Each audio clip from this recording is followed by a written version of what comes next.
The most important social skill, I think, is flexibility.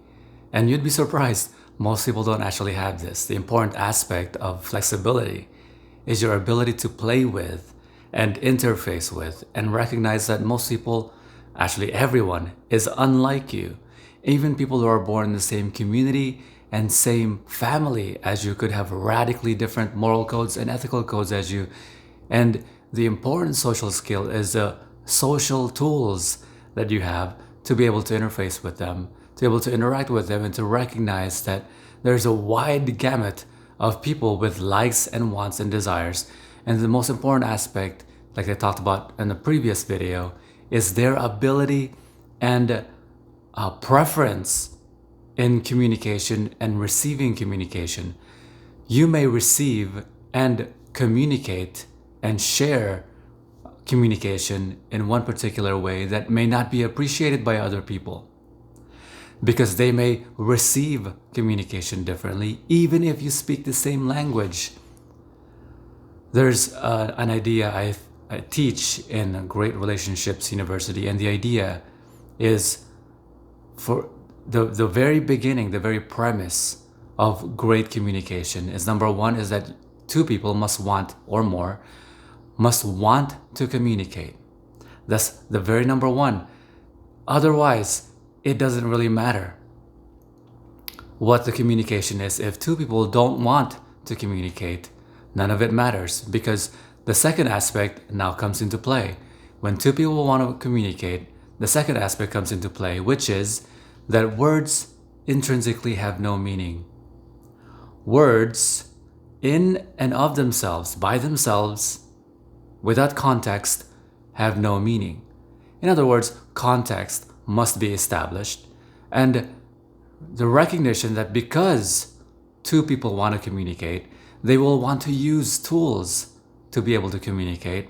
And certainly the tool, the most important tool that we've ever developed, communication technology we've ever developed, is the human language. And so when two people want to communicate, they will use language now to be able to communicate. But when they begin with the premise, when you begin with the premise that words intrinsically have no meaning, you will want to communicate with them in a way that they would appreciate the words that you're saying, even if you speak the same language. The cool thing about learning a different language is that when you learn a different language, you want to ask what they mean by those words. But certainly when you speak the same language, you take for granted that they immediately know what the words mean because you're using the same words, aren't you? But people receive communication differently, number one. And number two, words intrinsically have no meaning, and so people make meaning of those things. The only way it would work that you would have the same meaning about the same word is if you experience the same thing at the same time and come up with the same word about it. But no one has that. And so even I want you to go around today and ask people the meaning of words. Ask people the meaning of love, what their definition of love is. I guarantee you, if you ask 10 people, you will get 10 different definitions about love. Do you understand? There are some words that are much more easier, but some words that are taken for granted, that are used every day, that are simple words, and people, every single person you ask will have a radically different definition of those words. And so when you're communicating, you must presume that two people want to communicate. Find out if they're actually a person who wants to communicate with you. Once that's done, recognize that words in and of themselves have no meaning, and you want to find out what they mean by those words. So we go back. The most important social skill you will ever develop is your flexibility. Your flexibility is your recognizing that people are unlike you, that you can never expect about them things that you would expect of yourself. In fact, you could expect they can probably be radically different from you. Even if you share some commonalities and some values, you still must communicate with the expectation that they are completely different from you, even if it's just merely the expectation that their communication is different from you and the way that they receive communication is going to be different from you. And so I like to think about the idea of surprises. And the reason I like to say that I don't like surprises and I would prefer you not to surprise me, it's not that you would get in trouble if you surprise me. It's just that it's not a very good thing to surprise people, because some surprises put upon people they may not appreciate, and you will risk their not appreciating it. You can never expect that when you propose, for example, a man proposes to a woman, you hear the fairy tales that woman says, "Oh my gosh, gasp, this is amazing." Yes, of course, the answer is yes. But you never see and you never hear about the women tragically that this happens more often than you think, and maybe even more often than not. That women are completely taken aback and immediately scared off because of the man proposing, surprising them unintuitively when they weren't ready, and they weren't ready to appreciate that move. And so it's much better, for example, if you were to give me a gift and it was a surprise gift, you can never know that whether or not I will appreciate that gift. You understand? So it's much better for you to be able to say, "Hey, I'm thinking about something. I'm thinking of getting you a gift. Would you appreciate this?" And then you would find out at that moment whether or not that person would actually find that thing that you imagined they would prize, something they probably despise, or they probably don't want, or they probably would really tremendously appreciate. That's a much better way of giving people gifts.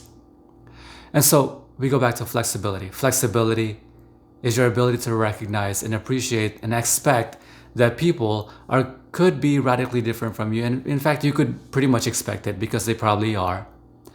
And you could absolutely expect that when they're communicating and you're communicating, you must establish the context of the communication, and you must establish the definitions of the words in which you're communicating. Because if you merely just recognize how they define the words and how you define the words, and recognize they're a completely different thing, arguments would dissipate. Because you recognize, oh, okay, so it's merely a matter of how you define things and how I define things. When we come to the conclusion that these two are completely different, and we can come to an agreement on what the definitions are, much better. We can come to an agreement much faster, and we can have clarity of communication. There's nothing more enlightening than clarity of communication.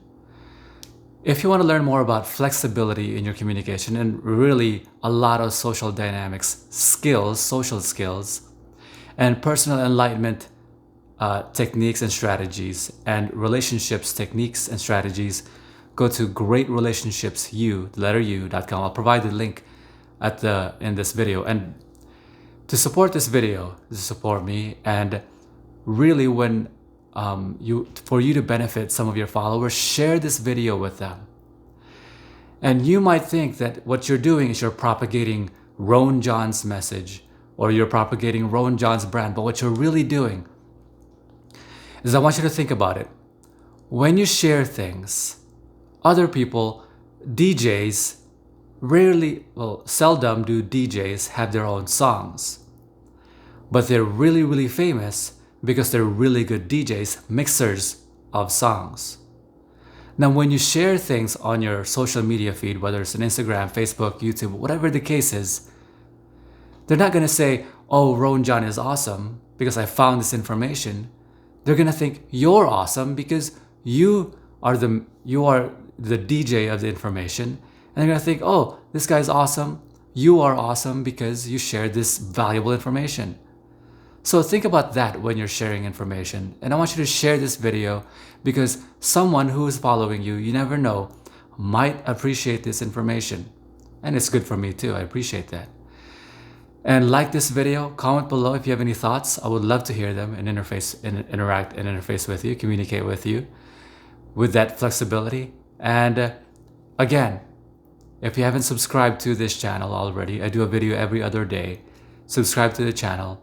And let's go back.